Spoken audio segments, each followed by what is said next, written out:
안녕하세요. 반갑습니다.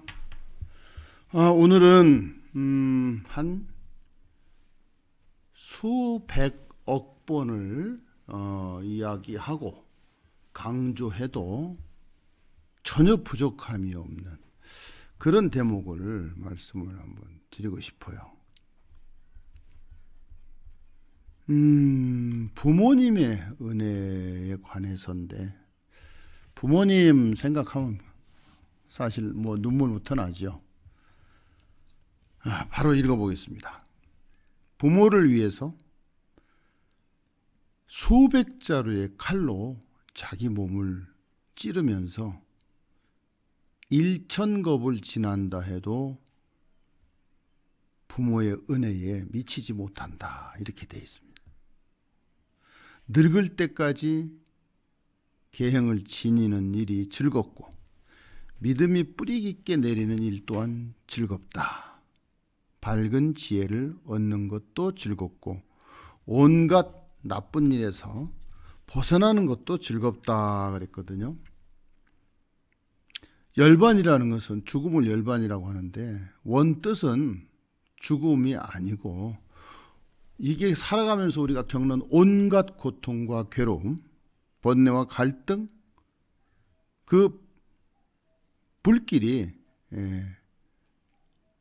이렇게 부처님들이나 성인들께 배우는 지혜로 인해서 꺼져버린, 그러니까 고통과 괴로움과 번뇌 망상이 멎어버린 상태를 열반이라고 합니다. 그러므로 해탈의 경지를 열반이라고 말을 하는 거죠. 낯짝이라고 하죠. 이 얼굴을 낯짝이 두꺼워서 수치를 모르고 뻔뻔스럽고 어리석고 무모하고 마음이 때묻은 사람한테 인생을 살아가는 게 쉽답니다. 그냥 막 들이대면서 살면 되니까요. 그러나 수치를 알고 깨끗함을 생각하고 집착을 떠나 조심성이 많고 진리를 보고 조촐하게 지내는 사람에게 인생은 살아가기가 어렵다, 이렇게 법국경에 나옵니다. 그러니까 착한 일 하기는 힘들고 좀 짓궂거나 나쁜 일 하기는 쉽다 하는 뜻하고 똑같죠. 얼핏 생각하면 앞뒤가 안 맞는 소리 같지만 우리들의 현실을 그대로 드러낸 어떤 말이죠. 양심도 체면도 그냥 없이 되는 대로 사는 인생이 즐겁고 편리할 수가 있습니다. 그러나 거기에는 조금도 가치를 부여할 수가 없겠죠. 보다 높은 가치를 추구하면서 사람답게 살려고 하기 때문에 인생이 조금 힘들어질 수가 있습니다. 여기서 어머니의 은혜를 한번 나열해 보기로 할게요. 10가지입니다. 10가지. 첫째, 아이를 잉태해서 10달 동안 온 정성을 기울여서 지키고 보호해주는 은혜. 두 번째, 해산할 때 그 고통은 남자들은 가히 상상을 못한답니다. 괴로움을 겪는 은혜. 셋째, 자식을 낳고 모든 그 아픔과 고통과 근심을 잊어버리고 좋아해 주시는 그 은혜. 넷째, 입에 쓰고 먹기 거칠은 음식은 어머니가 삼키고 달디 달고 몸에 좋다는 음식은 아기에게 먹여주는 은혜. 다섯째, 마른 자리는 골라서 아이를 눕히고 젖은 자리나 차가운 자리에 어머니가 눕는 정말 눈물겨운 은혜. 여섯째, 때에 맞추어서 무슨 일을 하다가도 아무리 급한 일을 하고 아무리 정말 화장실에 있다가도 딱 때에 맞추어서 젖을 먹여서 아이를 길러주시는 은혜. 일곱 번째, 그 더럽다 하는 똥, 오줌 가려서 더러운 것을 빨아서 입혀주시는 그 은혜. 여덟 번째, 자식이 먼 길을 떠나면 생각하고 염려하고 근심하고 기도해주는 거룩한 은혜.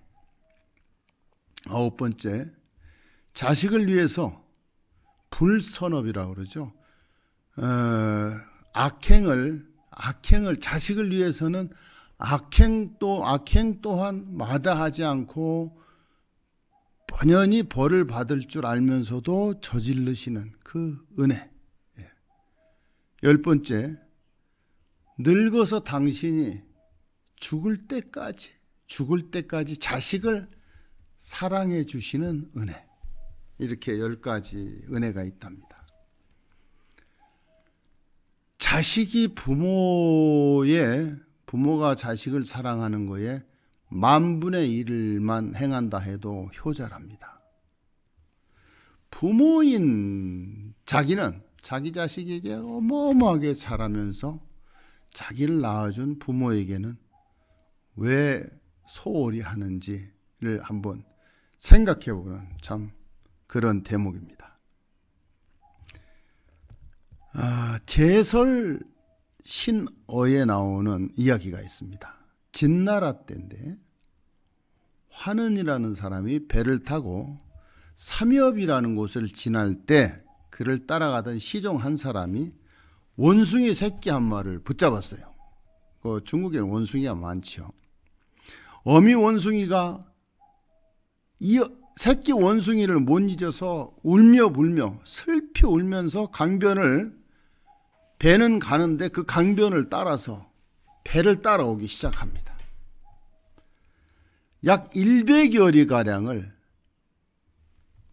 따라오던 어미 원숭이가 애가 탄 나머지 배가 강변으로 가까워지니까 배에 뛰어 올라와서 기절을 했는데 그만 죽어버렸어요.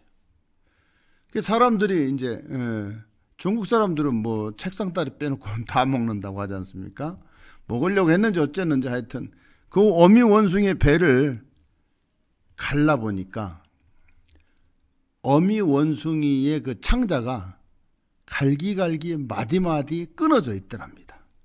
이 자식을 사랑하는 어미 마음이 어떻게 짐승이라고 해서 다르겠습니까? 우리가 재미로 사냥하고 낚시하고 하는데 바로 이런 현상을 우리가 만들고 있다고도 볼 수 있습니다. 산 목숨을 괴롭히는 일이 이렇게 어마어마한 결과를 불러오는 겁니다.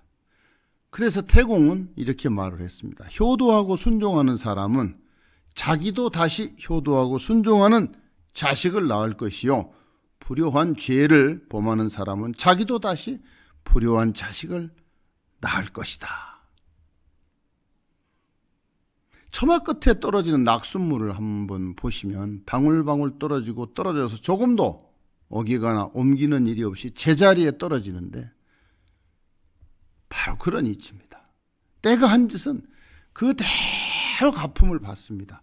내가 한 복은 그대로 복을 이자까지 듬뿍 쳐서 받게 됩니다. 콩을 심었는데 어찌 참외와 수박이 나오겠습니까? 오늘 여기까지 마치겠습니다. 감사합니다.